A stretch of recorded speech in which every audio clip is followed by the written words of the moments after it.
is increasing pushback after the administration defied a judge's order to halt the deportation of Venezuelan migrants to El Salvador. The administration says they're suspected gang members, and Trump then insulted the independent judge, James Boasberg. One GOP congressman loyalist even filed articles of impeachment against the judge. This prompted the Chief Justice of the Supreme Court, John Roberts, into a rare public statement. He said, quote, "For more than 2 centuries, it has been established that impeachment is not an appropriate response to disagreement concerning a judicial decision. The normal appellate review process exists for that purpose." It's just one of many ways that the Trump administration is busting norms and pushing constitutional limits to breaking point. And then there's the economic downturn, the arrest without charge of protesters in America, causing deep fears about the end of the transatlantic alliance. That's over here. Greg Swenson is the chairman of Republicans Overseas here in the UK, and he's joining me in the studio. Welcome to the program. Thank you. So that is quite a list, and I could carry on. How do you defend all this? Well, I think there's different views. You brought up a couple of issues, but there's just different opinions on that. And so yes, President Trump, many would argue, is pushing constitutional limits, but on the other hand, he's well within the sole purview of the executive branch. And the example, I think, with Venezuela, that's the Article 2 powers that the president has. So, I think President Trump is one to push limits. That's what we voted for, and that's why he was elected. But on the other hand, he's still within his constitutional obligations. So he said, and he said several times, I would not defy a court order. But apparently he has defied a court order. The paperwork was taken, the planes were told not to take off, and they took off anyway. And then Trump calls the judge in question a radical left, lunatic or something. And then here is a very notable conservative judge, Michael Luttig, is that his name, Luttig, on MSNBC. This is what he's saying about this, okay? The President of the United States has essentially declared war on the rule of law in America. And in the past few weeks, as you explained, the President himself has led a full frontal assault on the Constitution, the rule of law, the federal judiciary, the American justice system, and the nation's legal profession. When the President of the United States wages a war on the rule of law and the federal judiciary, America is in a constitutional crisis. I mean, do you agree with that? That is a justice who was appointed by George W. Bush, another very, dyed-in-the-wool conservative. And they're worried.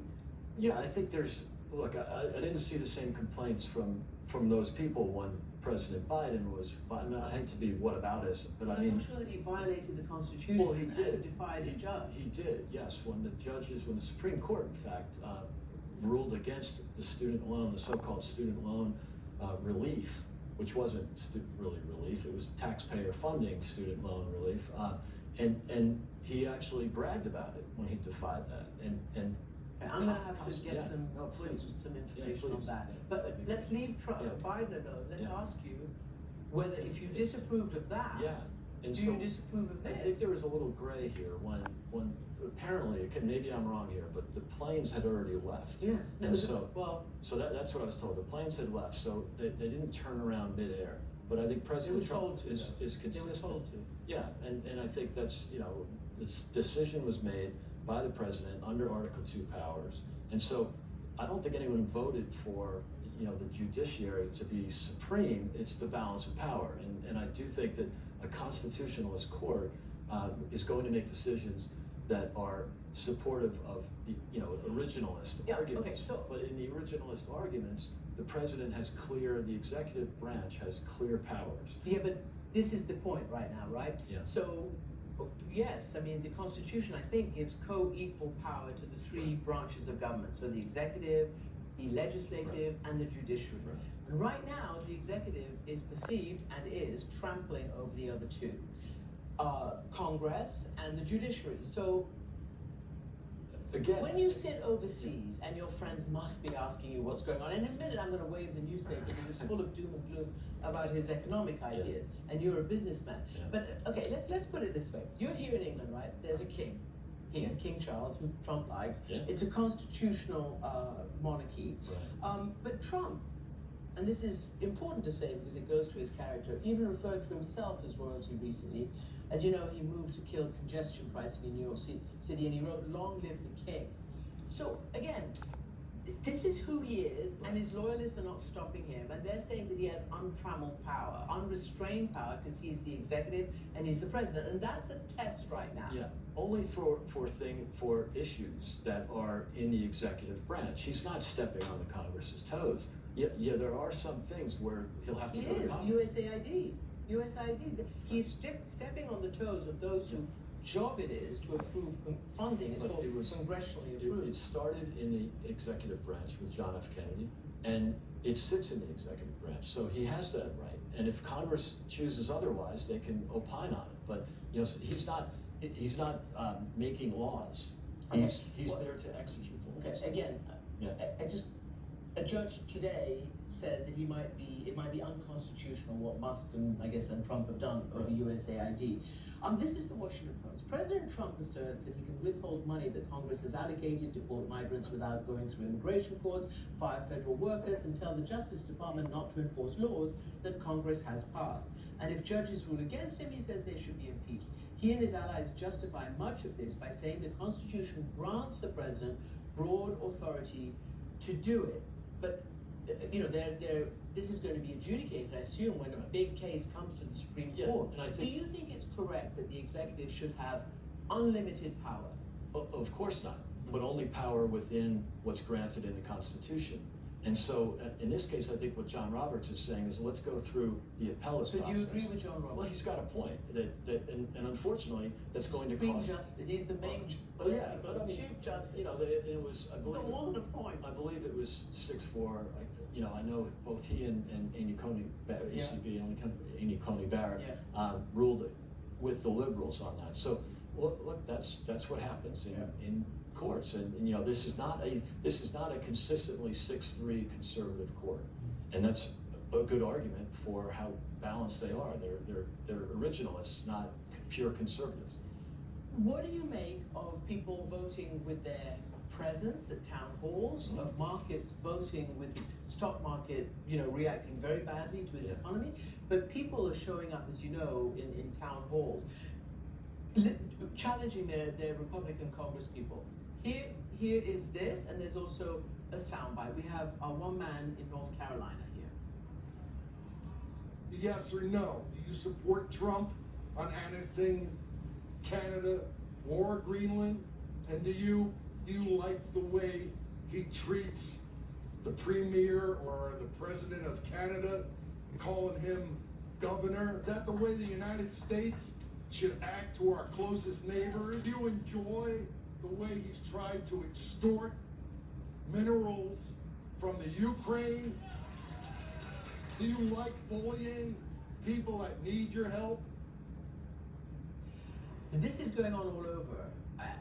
Sitting here and watching that, what goes through your heart? I mean, you're a Republican, you're a conservative. Are you a MAGA conservative? I don't like to define myself as. Are you a anything, traditional but conservative? I would definitely argue a philosophical and traditional conservative. Okay. And I So think does you this but I break think the you wrong can, way? No, you can be both. And I think what you've seen President Trump do is bring in a lot of the traditional William F. Buckley conservatives into the fold. There's still going to be your never Trumpers in there, and I think there's still There aren't. five They're or all 10. chosen for loyalty. Come on, they've all had their social medias examined, and loyalty is the litmus test for their appointment. I think it's consistent with what President Trump is trying to do.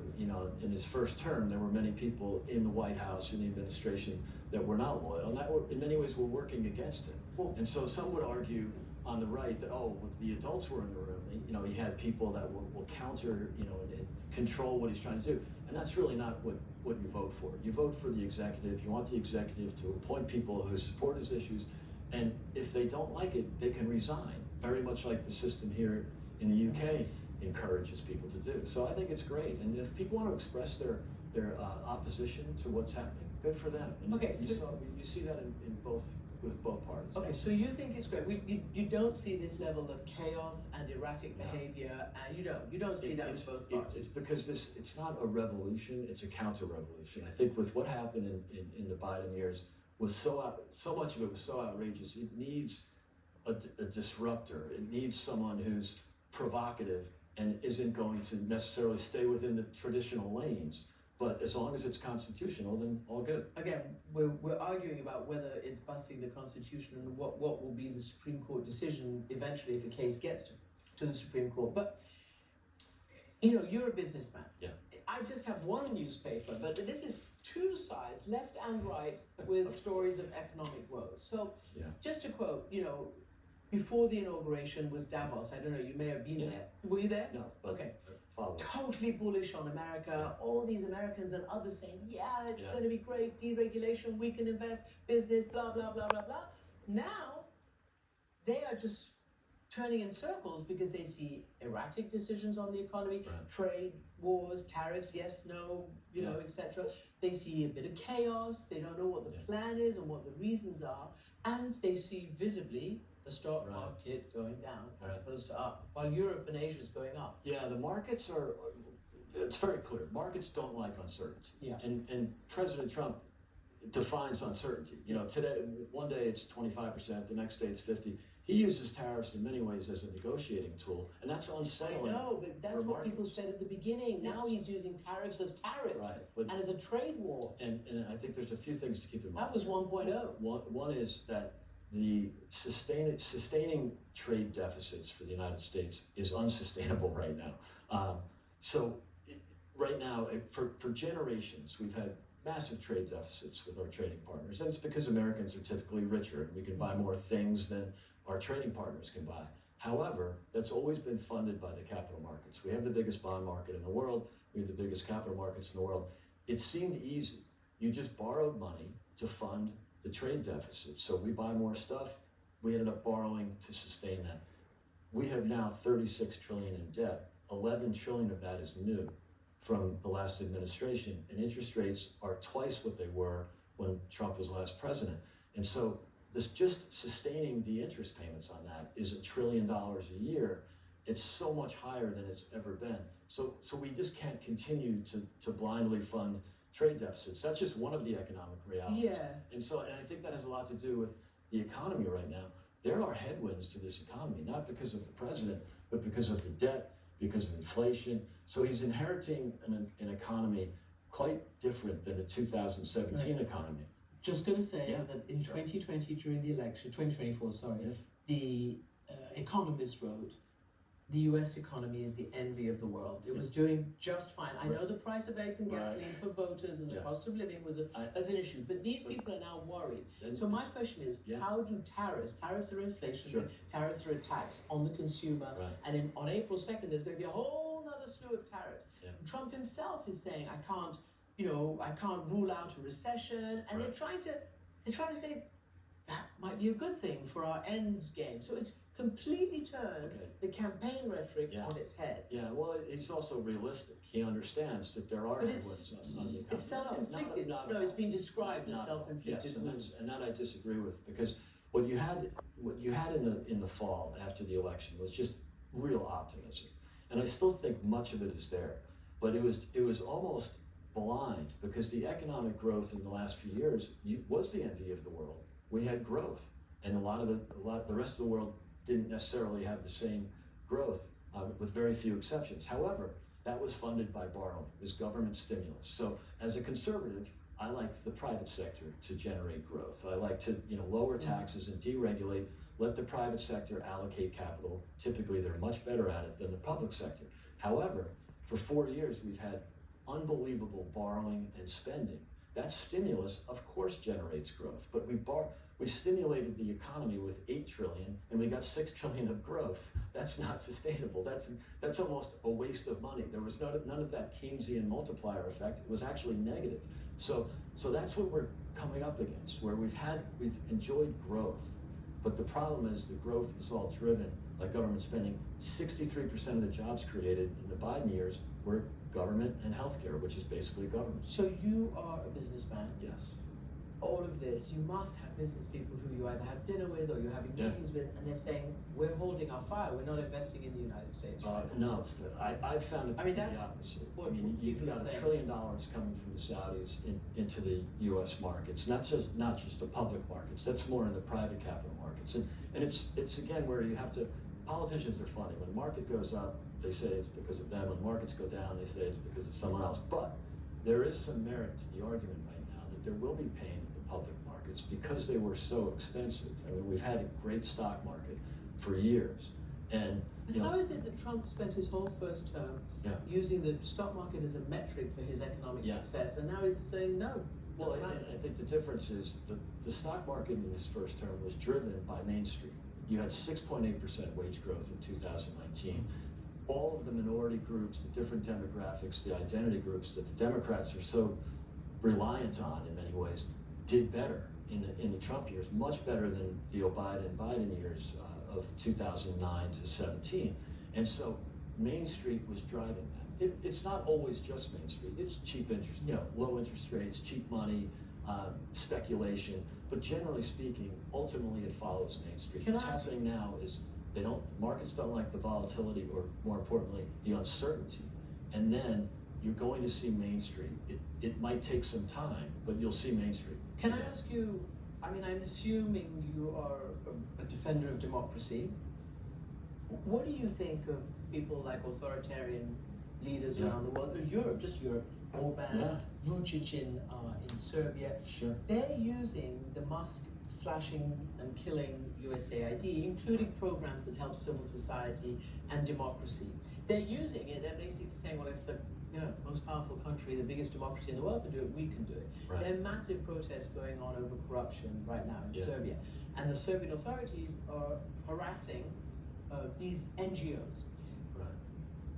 Are you not concerned about the fallout around parts of the world where it's in America's and everybody's interest to strengthen democracy rather than use the US as an example to weaken it? Yeah, look, I think we obviously are advocates of democracy, and sometimes democracy yields things we don't like. You might not have liked the outcome of the election in Germany with ADF getting 20%. I don't think it's necessarily democratic that they've been excluded from the process. Same thing in Romania. You might not have liked. Let's not go to Romania. Right. Okay, that's fine. But I do think that we are very, very obviously massive endorsers of democracy.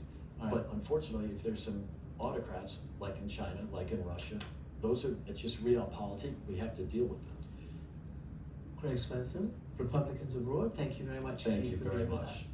And we will be right back after the break.